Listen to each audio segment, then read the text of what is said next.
This is the elevator at Frank L. Cassell Hall at University of Pittsburgh at Greensburg in Greensburg, Pennsylvania.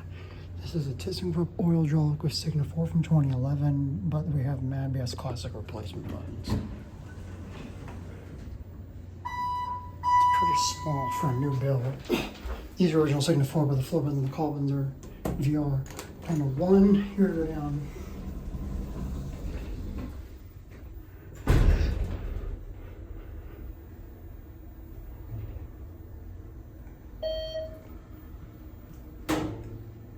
Here are 1.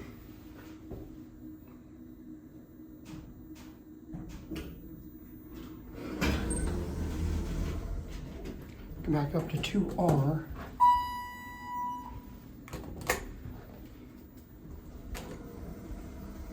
It's a basic stainless steel Thyssenkrupp cab with the hot lighting, typical Thyssenkrupp installers off from this era. I remember when these were being installed.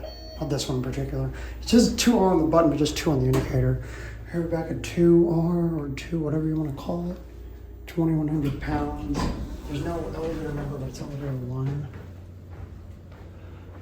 Here's the faculty office building, which is just Schindler MT. There goes, and that's going to be it.